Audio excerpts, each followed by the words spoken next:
Happy New Year, happy holidays, everybody. Today we're taking a look back at some of the most compelling conversations we've had this last year around the case against Bryan Kohberger.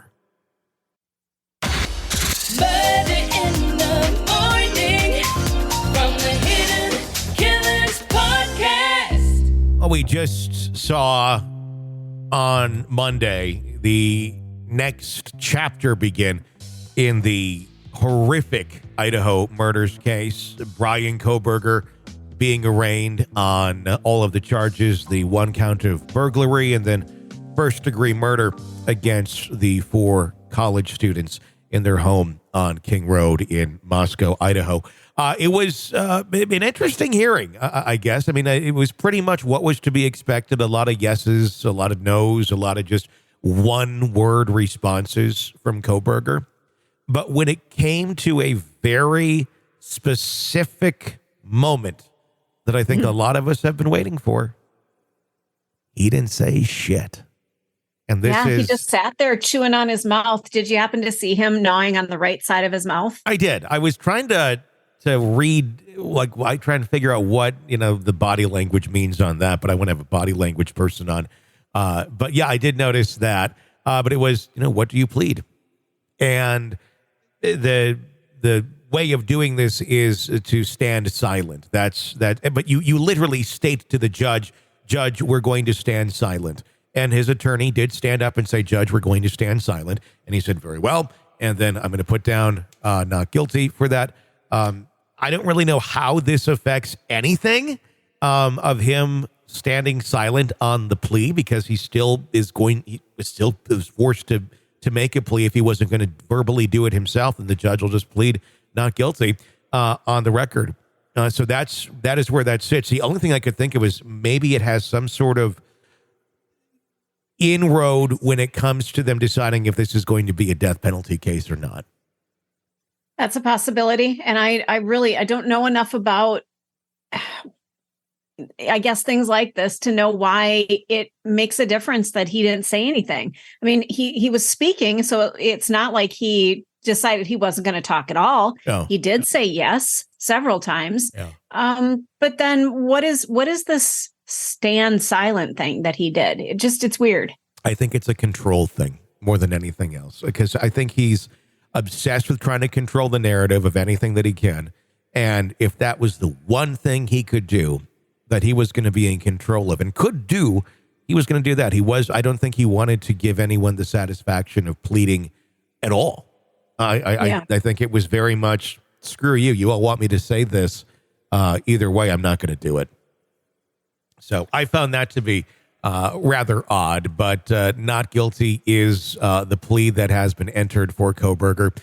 Now there's more to come. There are going to be 2 more hearings coming up shortly. There's one on June 9th that's going to be addressing the gag order that the media wanted to have pulled back a little bit, as well as the Gonzalez attorney wanting clarity so that he can speak on behalf of the client. So June 9th is when that one will be going down. Another one on June 27th to address cameras in court.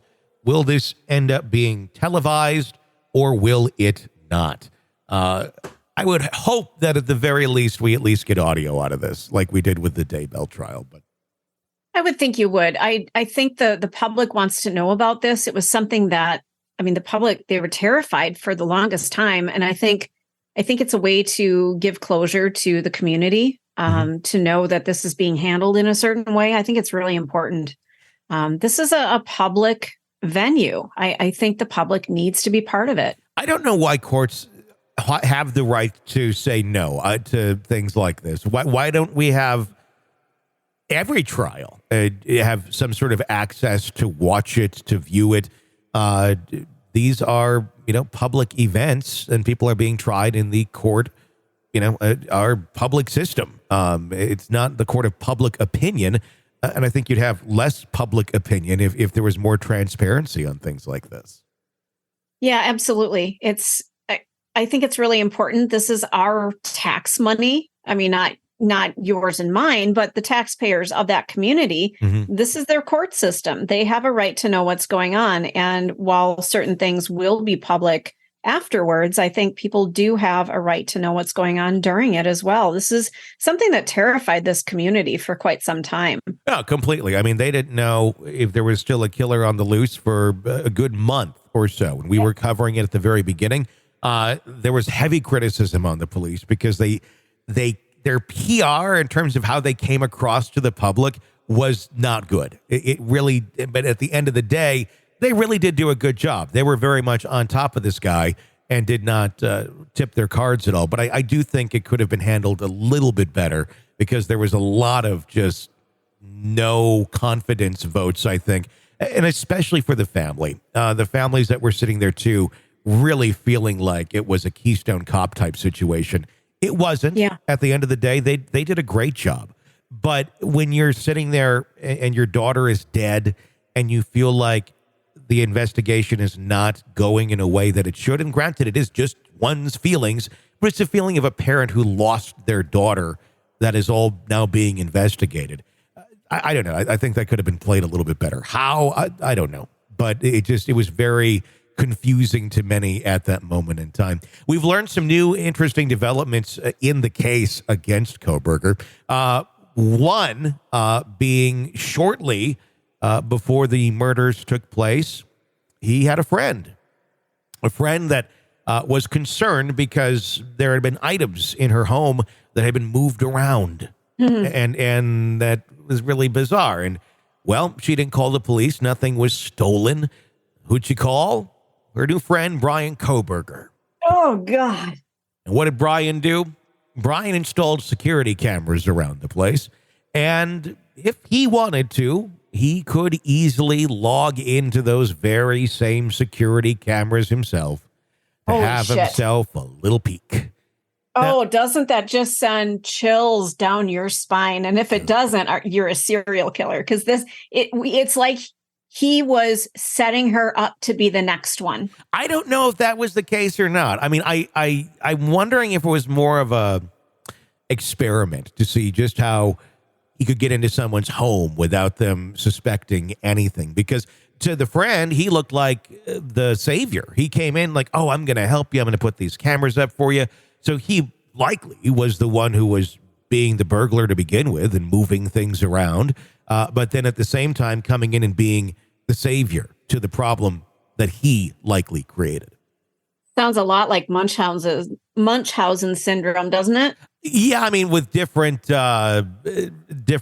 things in play here in terms of being the savior to something that you destroyed. Yeah, I can understand that a bit.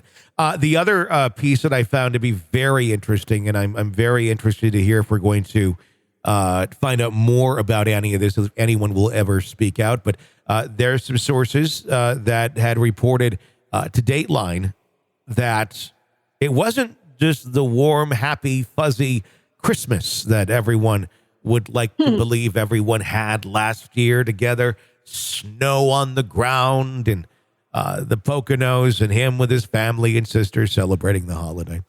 No, because one of the sisters, we're not quite sure which one, though, who is a psychologist, noticed a few odd things and even brought it up to other family members that, hey, Bryan does drive the car they're looking for. He lived very close to where these crimes took place. And why is he wearing surgical gloves all of the time? Yeah, that's the biggest thing, I think. It's one thing to have the same car that is being sought after for a high-profile case. It's another to be trying to contain your DNA inside of a latex surgical glove while you're at home during Christmas vacation. Now, we don't know if Bryan was on to his family being on to him, but he did at one point over the holiday break get into the back of his car with bleach.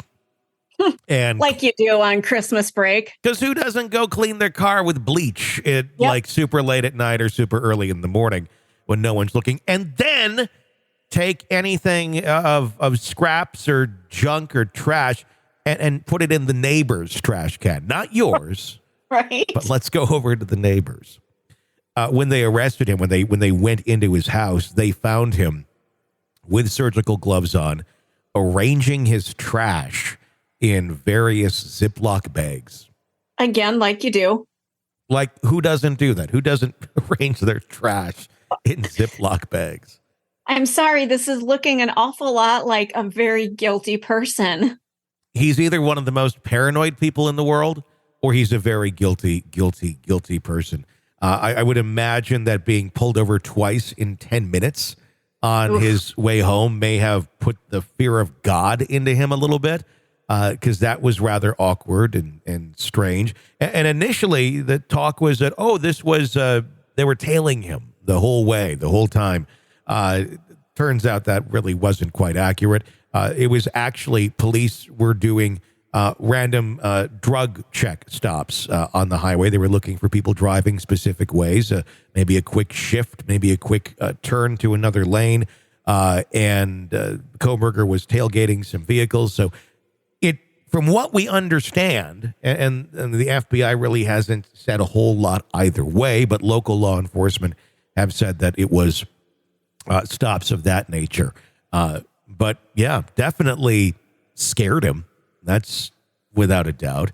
But then to go back home and be, I don't know. Well, it's interesting with people like this and the way that they think. They're able to do and plot out such horrible crimes, allegedly. Yet they're oblivious as to how some of their actions and what would be everyday life come across to others. The fact that he thought his family would be like, oh, yeah, it's just Bryan using latex gloves. I mean, unless this is something he's always done. There are some people like that where they're very concerned about germs and things, but I take it that wasn't his norm.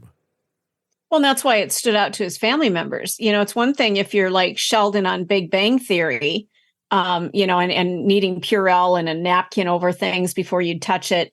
But it sounds like this was really out of the ordinary for him. So it caught their attention. Like, what's this about? It's got to be a rift in the family, I would imagine, if you have a sibling that's going, I think my brother did this.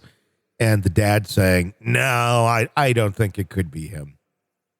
And as a parent, I find it interesting that they weren't present today either. They weren't there to support him in any way or to show support, which, maybe it wasn't important enough for them to be there. This was just something that had to be done. But I would think if you felt that your son was innocent and being wrongly charged of something, you might be there as a show of support. I think without a doubt, 100% on that. If you truly believe that your son is innocent, you would be there supporting them no matter what. And then to not be there, I think actually kind of speaks volumes to that family not commenting on any of those allegations, and will likely not be anytime soon. And so be it. I could also see the family too, also just not wanting to, go to Moscow, Idaho, when your son's being accused of this and you're the parent. Yeah. I mean, that would have to be extremely uncomfortable, if not potentially dangerous, as well.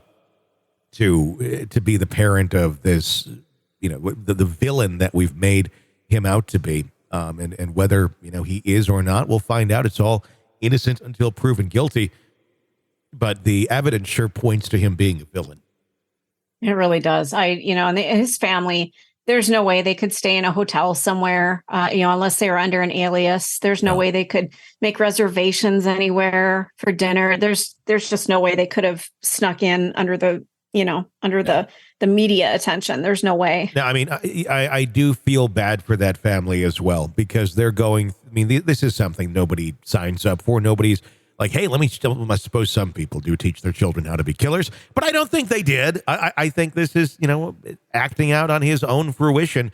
And then everyone has to be in the wake of the destruction that he allegedly created. And that includes his own family that are also victims in this way. Obviously, they didn't lose a son by murder, so it's very different. But they certainly are losing a son for the crimes that he committed, and rightfully so. But again, not their fault. They're going through their own deal of suffering, very much like BTK's family and such, that all those years later, that sort of thing scars you and makes life rather difficult to continue going forward with. Well, and did I hear correctly that there's a member of his family that worked in the mental health field that lost their job recently? They both did.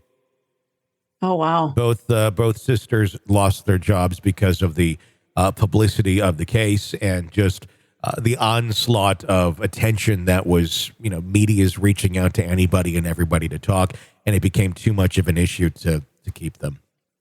It's so unfair to the family. And that's something I don't think somebody who's going to allegedly murder people, I don't think they sit and think about what's it going to do to the rest of my family. They're not thinking that way. But look at what's happening. Yeah, I mean, it obviously it's destroying so many lives. Very just disturbing case as it has been from day one, and we of course will continue to follow it for you right here with breaking updates and discussions as they happen. If you want to weigh in on this one or any of the cases, we have a phone number for that. It's 888-5-KILLER, 888-554-5537.